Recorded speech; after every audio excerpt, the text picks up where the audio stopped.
Yun, magandang umaga mga kamasa. Ano po? Andito tayo para sagutin na naman yung mga tanong ng mga kamasa natin pagdating sa renewal ng lisensya. Pero bago yun, siyempre babatiin ko po si Boss Reggie Galera. Ano po? Boss, ano po? Nasa abroad na kaibigan natin. Napakabait na tao niyan. At baka buhay na ulit ng Pilipinas siya. Makikita natin. At isasama natin sa vlog. Ano po? Si Boss Reggie. O, ingat ka dyan lagi. O, Boss. O, sinashoutout kita. At siyempre, yung mga mga estudyante natin sa OMSC, yung from financial management nila, DSB Financial Management, yung section FM3A, 3D, 3G, at pagdating naman po doon sa fourth year natin, yung ating 4F, yung mga nag-OJT, shoutout sa inyong lahat dyan.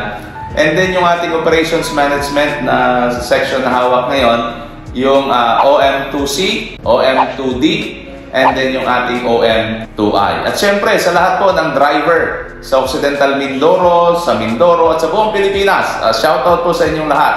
Ang video po na to ay para sa atin kasi lilinawin natin paano daw yung tinatawag na renewal. Magkaiba po kasi yung plain renewal sa change classification. Pag sinabing plain renewal po, magre-renew ka lang talaga ng lisensya mo. Hindi ka magdadagdag ng mga DL coding natin. Sa batas po ng na inamyendahan, kasi may batas na nag-amyenda sa 4136, yun yung tinatawag natin na Republic Act number 10930. May provision po doon sa bagong batas na yan na lahat daw ng driver's license holder na magre-renew ay nire-require na pong umattend ng tinatawag natin na driving enhancement program.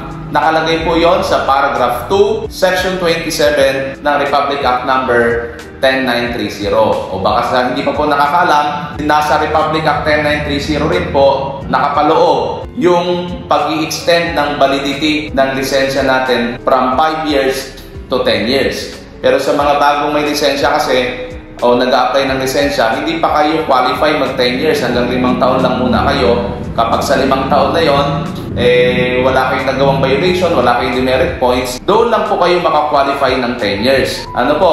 So, dako tayo doon sa topic natin, paano mag-renew ng ating lisensya. Halimbawa, kayo po ay driver's license holder na, mayroon na kayong non-professional, i-renew nyo as non-professional ulit, o kayo naman ay may professional driver's license, i-renew nyo po as professional driver's license ulit. So, ang kakailanganin po natin, siyempre, yung lisensya ninyo. Dalhin nyo yung lisensya ninyo. Sure po yan na kailangan po natin yan. Next, magpapamedical din po kayo. Siyempre, alam naman na natin, yan ay makukuha lang yung medical certificate na yan sa LTO accredited clinic. Kailangan po talaga yan. Lumalaro rin po talaga yan ng 300 to 350. O depende sa lugar kung nasaan kayo, baka yung iba nasa 400 pa. Pero sa lugar namin, dito sa Mindoro, particular sa San Jose, lumalaro lang po yan kamasang ng 300 to 350. And then, kailangan din po natin ng comprehensive driver's education. Ito po kamasa yung 5 hours seminar. Ano po? At saka kailangan natin ng exam dyan. Pero sa kasalukuyan po, hindi pa ito pinapatupad ng LTO. Ang ginagawa pa lang sa mga plain renewal ngayon, nag-e-exam ng 25 items doon sa account nila sa portal. Kaya nga po, kinakailangan din natin dito ng ating LTMS online account o yung portal natin. Ito po yung examination na po pwede ninyong e-exam kahit sa bahay kayo. Ang tanong ng marami pa, isaan daw nakukuha yung comprehensive driver's education. Ano po? Pwede yan doon sa online portal natin. Ayan yung may mga online assessment. O kaya doon po sa driver's education center natin. Libre naman po nakukuha yan. At saka, yan 25 items po na yan, parang review lang siya ng mga batas.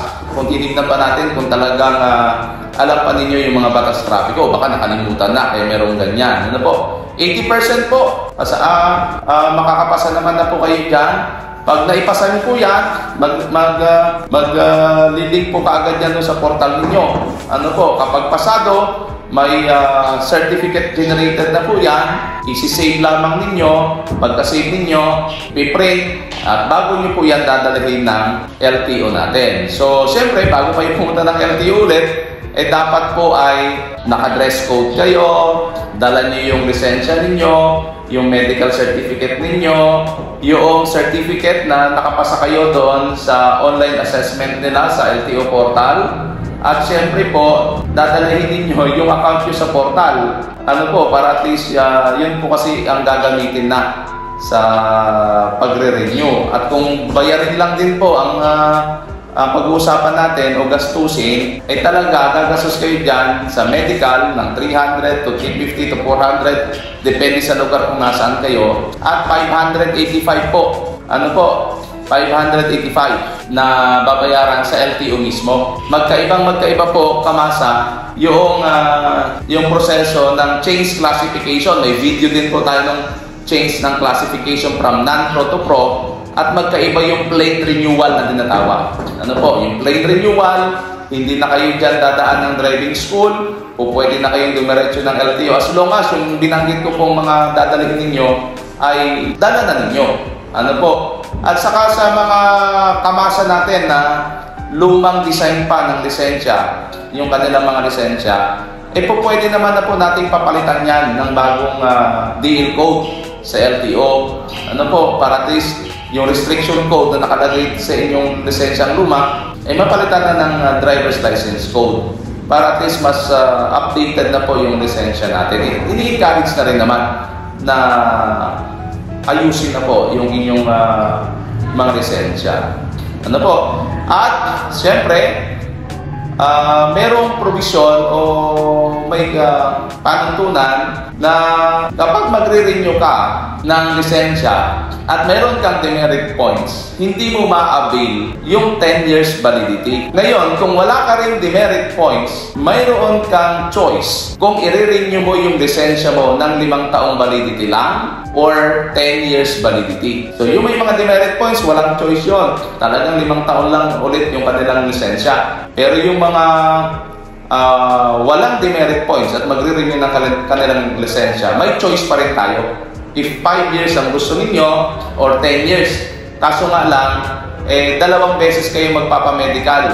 Ano po, sa looban ng 10 taon at isasubmit natin yon sa LTO. Ano po, manatili tayong updated mga Kamasa sa mga video pinuprovide namin.